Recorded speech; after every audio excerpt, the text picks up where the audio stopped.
I've gotten a lot of questions from people about what has been written in court orders. And I understand that some people might think, well, it's in a court order, so it has to be true. That's hilarious and a little bit scary. And that's especially true when it comes to lower level courts. Let's understand, first of all, that we have a tiered system of courts for a reason. And that is just in case that the lower level courts get it wrong, there's adult parents that can, correct the mistakes. Let me give you an example of, this kind of thing. So I am holding in my hand right here, as you will see, a document, which is a report of a mental health examination that was conducted of me by an independent examiner, which is something that both myself and the other side had to get, kind of routine, when the litigation first began. And you will see that the date of the interview up at the top here is in 2019. This is their report. The highlighted part there says that this is for a mental health examination. And when you go to the conclusion page, here's what it says. First of all, there are currently no indications of medical conditions that would negatively impact his psychological functioning. Okay, this is an independent examiner. Never met him before. Clinical conclusions. Benjamin is a 43-year-old male who was referred for mental health evaluation by the judge to determine his psychological condition. And here's the conclusion. There are no indications that Benjamin has any type of mental health disorder that would compromise his ability to competently express himself or compromise his ability to parent all four of his children. I'll put it up here. People can stop the video and read it if they don't believe. But that is the report of this person, independent mental health examination, 6/28/2019. Okay, let's fast forward to October of 2019, after a hearing at which this stuff came up. You can see the date on the court order. Now, when you go to paragraph 11, it says, petitioner, that's me at the time, is currently in treatment with a psychiatrist twice a month. He has completed the court-ordered mental health evaluation and has been diagnosed with bipolar disorder. Okay. Hopefully I don't have to explain how this is a little bit or 100% wrong. And if there are those out there who think, damn, how in the hell can a court, and let's be honest who we're talking about here. A court is an institution. A human being wrote this order. Certainly not the judge. We know who writes the orders. Miss Alice Keys. And if your question is, how can Miss Alice Keys get something this obvious and this concrete, a report that is written for the court and in possession of the court, how can someone get it exactly wrong on something that major and significant? Here is what I would say. That is a damn good question. And you don't see that often. But here's an even better question. Well, Ben, it's obviously wrong, so obviously there's some legal mechanism to fix it. Good point. There happens to be. We tried that back in 2019. A motion was filed. Never been heard. We tried it again sometime later. Never been heard. We tried it again, or it came up finally in front of the judge, who recognized tacitly that this is completely FUBAR at the October 8th hearing. And it was left as, they'll look into it.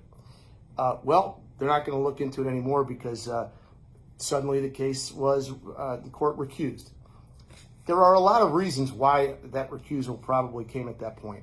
But I'm guessing that the court understanding that this kind of stuff has been going on for a long time is one example. Now, I'm not going to debate with anybody whether this piece of paper is what this piece of paper is, and this piece of paper is what this piece of paper is. This is not a matter of debatable stuff. It's not my word against somebody else. It's looking at these two freaking pieces of paper, which have been and remain in the public record. I actually did a video about this sometime later. So, if you are me, of course, when people are trying to attack you for speaking the truth that we've spoken about some of the things that have happened in the case, in the court, not just in my case, but in general, cases being fixed, the court staffers talking to only certain attorneys, but not talking to others, meaning handling the judicial business that's properly before the court, only for some, but not for others.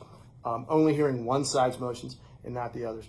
When we talk about, those kinds of issues, it has nothing to do with me and the attacks on me, one of which has been my mental health, which is very odd to me since I've never had a mental illness, okay?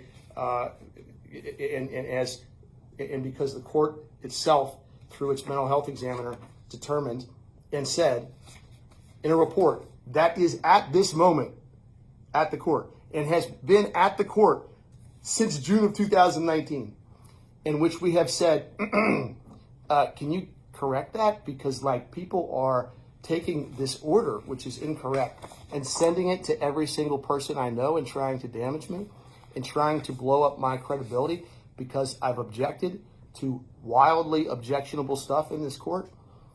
If the question is, why hasn't the court gotten around to fixing this despite this being pointed out countless times since 2019? That too is a damn good question. And again, the judge does not necessarily, I think, know about this, did not know about it until October 8th. It may or may not have been a factor in why he decided that he would rather work on all the other cases and not mine, and I could go someplace else finally. This is why the mental health stuff comes up.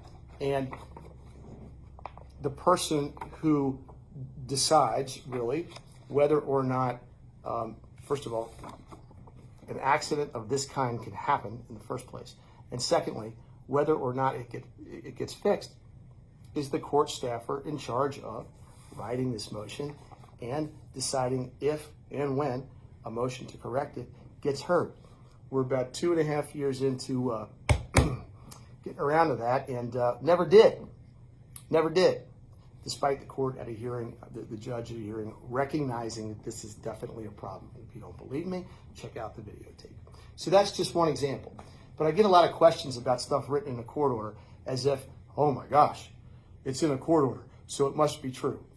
Yeah, keep that in mind. There's a court order right here that says that I had a mental health evaluation and had been diagnosed with bipolar. And here is that mental health report. And it says the exact opposite. I have no mental illness and I'm completely able to parent all 4 of my children. Okay. So let's not get too amped up about what is written in court orders in the family court of Kenton County, because there is way more of this than there is the truth. Thank you.